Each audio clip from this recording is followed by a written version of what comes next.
सोचिए, एक ऐसा शहजादा जो सिर्फ 12 साल का था जब उससे उसका राजपाट, उसका सब कुछ छीन गया। लेकिन वही लड़का आगे चलकर इतिहास के सबसे ताकतवर साम्राज्यों में से एक मुगल साम्राज्य की नींव रखता है। जी हाँ, ये कहानी है ज़हीरुद्दीन मोहम्मद बाबर की। हाँ, ये बात बिल्कुल सच है। बाबर का सफर किसी बड़ी जीत से शुरू नहीं हुआ, बल्कि एक बच्चे के तौर पर अपने पुरखों की जमीन फरगाना को खोने के दुख से शुरू हुआ था।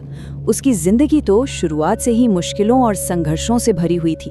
तो सवाल यही उठता है कि एक ऐसा शहजादा जिसके पास कहने को कुछ भी नहीं था, वो भला हिंदुस्तान में इतने बड़े साम्राज्य का सुल्तान कैसे बन गया?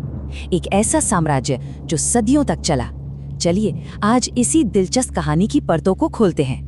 इस कमाल की कहानी को समझने के लिए सबसे पहले ये जानना जरूरी है कि बाबर आखिर था कौन और कहाँ से आया था।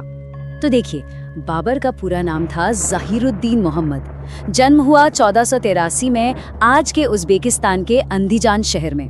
लेकिन जो बात उसे सबसे अलग बनाती है वो है उसका खानदान। पिता की तरफ से वो महान विजेता तैमूर का वंशज था और माँ की तरफ से उसकी रगों में चंगेज खान का खून था। विरासत में उसे फरगाना नाम का एक छोटा सा राज्य मिला था। लेकिन ये विरासत, ये छोटा सा राज्य ज्यादा दिन तक उसके पास रहा नहीं। उसकी शुरुआती जिंदगी लगातार हार जीत और उथल पुथल से भरी थी। जरा सोचिए, सिर्फ 12 साल की उम्र में वो फरगाना का राजा बना, लेकिन उतनी ही जल्दी उसे गद्दी से हटा भी दिया गया। फिर उसने हिम्मत जुटाई, अपने सपनों के शहर समरकंद पर कब्जा किया। पर किस्मत देखिए, 1501 आते आते उज़्बेक सरदार मोहम्मद शैबानी ने उससे सब कुछ छीन लिया। न फरगाना रहा, न समर। ये शायद बाबर की जिंदगी का सबसे बुरा दौर था। कई सालों तक वो बस कुछ गिने चुने वफादार साथियों के साथ यहाँ वहाँ भटकता रहा। ये वक्त उसकी ताकत का नहीं बल्कि उसके सब्र का इम्तिहान ले रहा था। और कमाल की बात ये है कि इतनी मुश्किलों के बाद भी उसने हिम्मत नहीं हारी। मध्य एशिया में जब उसे बार बार नाकामी मिली तो बाबर ने अपनी पूरी रणनीति ही बदल दी।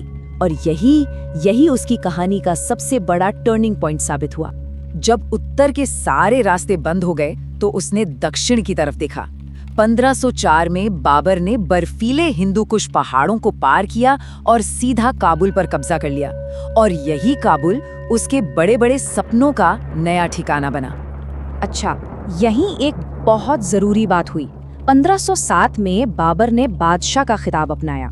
ये किसी भी तैमूरी शासक के लिए पहली बार था। मतलब ये सिर्फ एक नया नाम नहीं था, ये दुनिया के लिए एक ऐलान था कि वो अब कोई छोटा मोटा सरदार नहीं बल्कि एक साम्राज्य बनाने निकला है।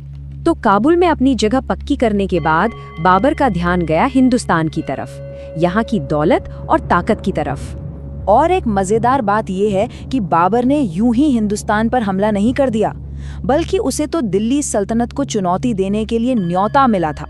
ये न्योता भेजा था पंजाब के गवर्नर दौलत खान लोधी और मेवाड़ के ताकतवर शासक राणा सांगा जैसे नाराज सरदारों ने, जो दिल्ली के सुल्तान इब्राहिम लोधी से छुटकारा चाहते थे।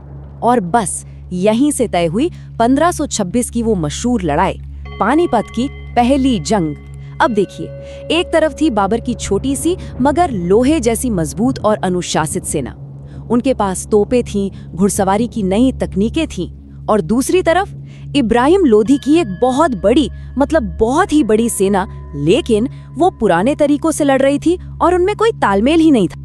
पानीपत की जीत तो बस एक जबरदस्त शुरुआत थी। हिंदुस्तान पर अपनी पकड़ को मजबूत करने के लिए बाबर को अभी कई और बड़ी लड़ाइयां लड़नी थीं। अगले 4 सालों में बाबर ने लाइन से 4 बड़ी लड़ाइयां जीती। 1526 में पानीपत, फिर 1527 में राणा सांगा के खिलाफ खानवा, 1528 में चंदेरी और 1529 में घाघरा। इन जीतों ने उत्तरी भारत में उसके शासन की नींव को बिल्कुल पक्का कर दिया। बाबर की जीत का एक बहुत बड़ा राज थी उसकी तुलुगमा नीति। ये उसने अपने पुराने दुश्मनों उज़्बेकों से ही सीखी थी। इसमें होता ये था कि सेना को छोटे छोटे हिस्सों में बांटकर दुश्मन को किनारों से और पीछे से अचानक घेर लिया जाता था। इससे दुश्मन की सेना में ऐसी भगदड़ मचती थी कि वो संभल ही नहीं पाते थे। वाकई एक बहुत ही असरदार रणनीति थी। इन जीतों के साथ साथ बाबर ने अपनी एक इमेज भी बनाई।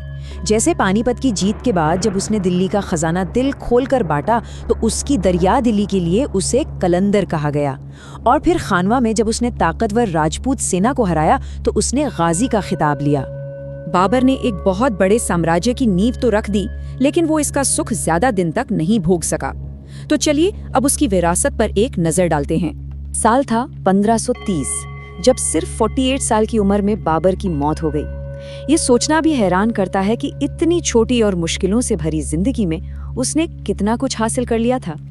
पहले तो उसे आगरा के आराम बाग में दफनाया गया, लेकिन उसकी एक आखिरी इच्छा थी कि उसे काबुल में दफनाया जाए।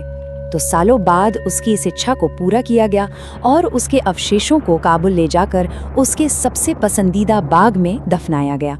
यानी उसका सफर वहीं खत्म हुआ जहां से असल में शुरू हुआ था। लेकिन बाबर सिर्फ एक लड़ाका या विजेता ही नहीं था। उसने अपनी आत्मकथा बाबरनामा लिखी, जो उस जमाने को समझने के लिए एक बहुत ही कीमती दस्तावेज है। वो एक कमाल का कवि भी था, जिसे मुबय्यन नाम की एक नई काव्य शैली बनाने का श्रेय दिया जाता है। और सबसे बड़ी बात, वो उस मुगल साम्राज्य का संस्थापक था जिसने भारत पर 300 साल से भी ज्यादा हुकूमत की। तो आखिर में हम उसी सवाल पर लौटते हैं, सदियों तक याद रखी जाने वाली विरासत बनाने के लिए आखिर क्या चाहिए होता है?